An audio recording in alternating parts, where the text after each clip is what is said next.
say patience is a virtue, but when it comes to getting the most tender, fall-apart beef barbacoa, I would have to strongly disagree. Because when you make it in the Instant Pot, it's ready in half the time and with all the flavor. Oh yeah, I'm Lena Brazilla, and you are watching Evolving Table, where we make healthier and sometimes faster spins on classic recipes.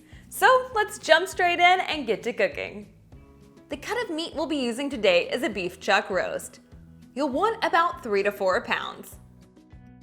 And while we don't want to remove all of the fat, we do want to remove a good portion of it. When I first made this, I was a bit lazy and left a lot of the fat on.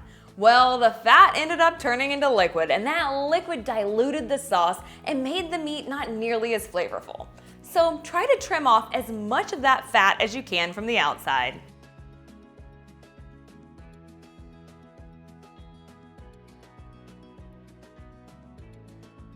And then cut it into 10 to 12 large chunks.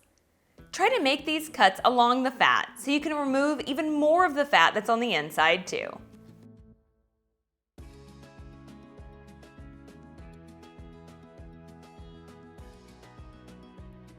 Add 1 tablespoon of a high smoke point oil such as avocado oil to a 6-quart Instant Pot. You do need at least a 6-quart to make this recipe, but you can also cook it in an 8-quart Instant Pot if that's what you have. Set the pot to the sauté function and add the beef in a single layer. If you can't fit all of the pieces, you can always sear them in 2 batches.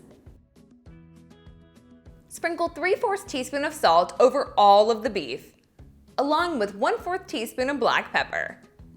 Sear on all sides for a total of 4 to 5 minutes.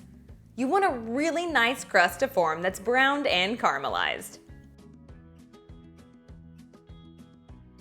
Remove the beef from the pot and add an additional tablespoon of oil, along with 1 cup of finely diced white onion. Sauté for 2 to 3 minutes, or until the onion becomes tender.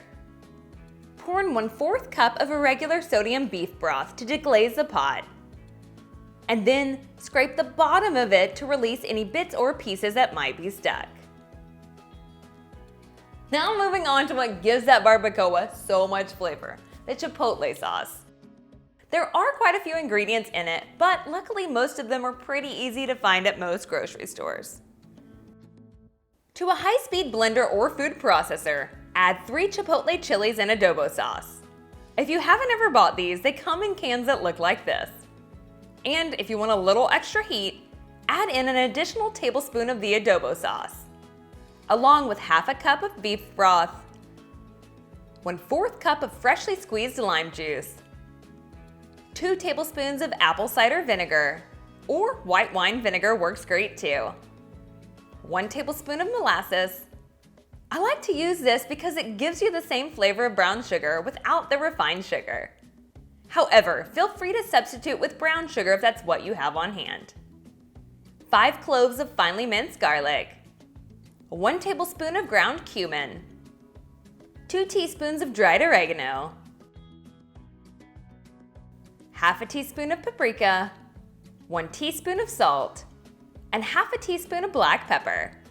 Blend the ingredients for 20 to 30 seconds or until completely smooth.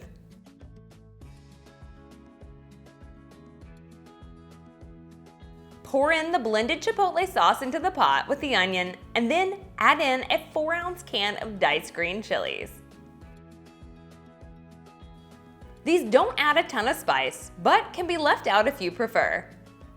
Stir until everything is well combined, and then add back in the beef.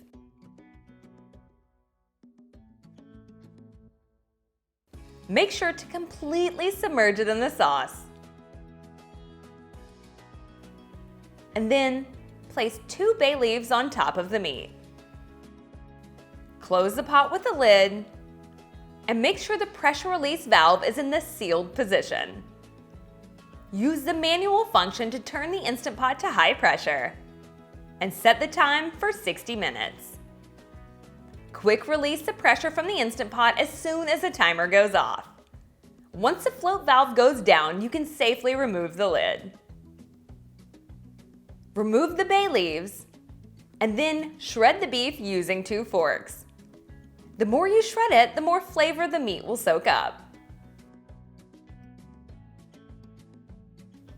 Then stir to completely coat it in the sauce. If desired, set the Instant Pot to the sauté function and simmer for 4 to 5 minutes more to cook some of the extra liquid off. Oh my gosh, it smells incredible. And while this beef is pretty dang good on its own, it's even better when it's served up in a taco. I like to put mine in a toasted corn tortilla with some slices of avocado, red onion, crumbled cotija cheese, cilantro,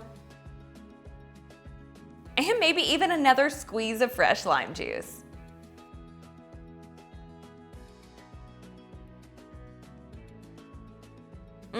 Oh yeah, now we're talking. Oh man, this is good. That beef is so tender, it's so full of flavor from the sauce, and it was ready in a fraction of the time. But we don't have to stop there. If you want a few more sides to serve with these, be sure to check out these other Mexican-inspired dishes. Thanks so much for hanging out. I'll see you in the next one.